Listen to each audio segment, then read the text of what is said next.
Rodrigo Roa Duterte.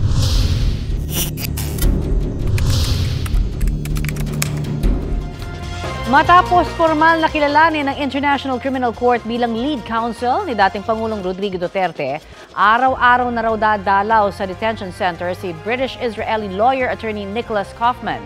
At mula po sa The Hague, the Netherlands, may ulat on the spot si Mariz Umali. Mariz?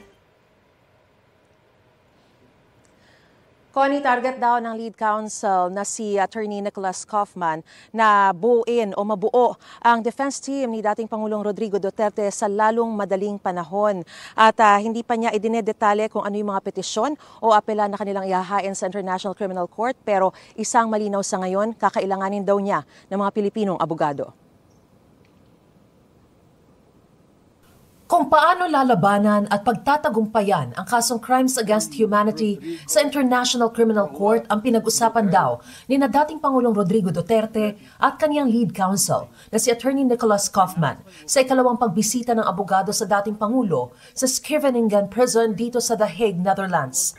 Kahit lumalabas na all foreign defense team ang dedepensa sa dating Pangulo sa ICC, posible pang madagdagan ng Pilipinong abogado ang legal team ayon kay Kaufman.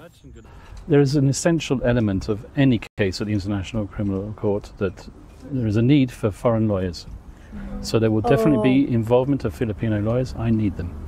Hindi pa sinagot ni Kaufman kung may posibilidad pa bang masama si dating Executive Secretary Salvador Medialdea o dating Presidential Spokesperson Harry Roque sa defense team ng dating Pangulo. The announcement will be made in due course. Pasado 2:00 ng hapon, March 19, dito sa The Hague, nangyari ang ikalawang pagbisita ni Kaufman.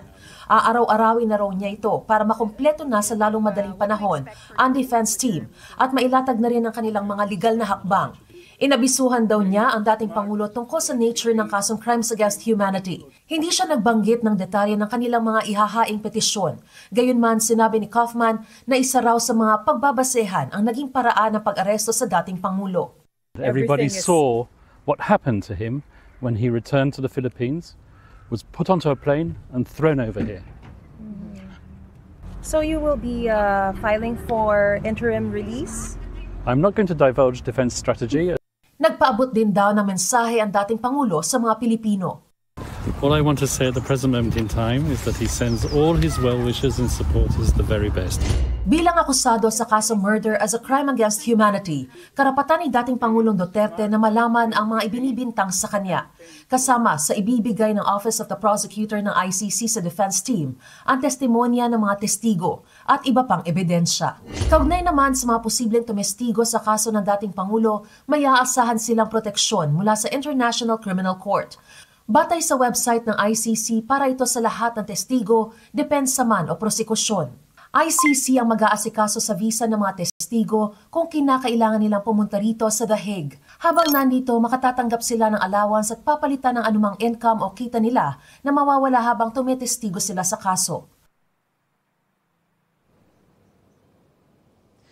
Connie, sa ngayon ay merong 5 Pilipino na kabilang sa list of counsels na International Criminal Court. Kabilang dyan sina Attorney Joel Butuyan at Attorney Gilbert Andres na silang kinatawan ng mga biktima ng extrajudicial killings. Si Attorney Harry Roque naman, nakauna-unahang naging bahagi ng list of counsels ng ICC, ay hindi na raw kabilang sa defense team ni dating Pangulong Rodrigo Duterte ayon kay Vice President Sara Duterte para makapag-focus na siya sa kanyang application for asylum dito sa the Netherlands. So meron na lang 2 natitirang mga pangalan, pero bukod dyan, pwede naman daw kumuha ng iba pang mga abogado at ipa-credit na lamang sa ICC ayon kay Attorney Kaufman. Kaya yan ang aantabayanan natin. So yan muna ang latest na sitwasyon ngayon dito sa The Hague, Netherlands. Balik sa iyo, Connie. Maraming salamat, Mariz Umali.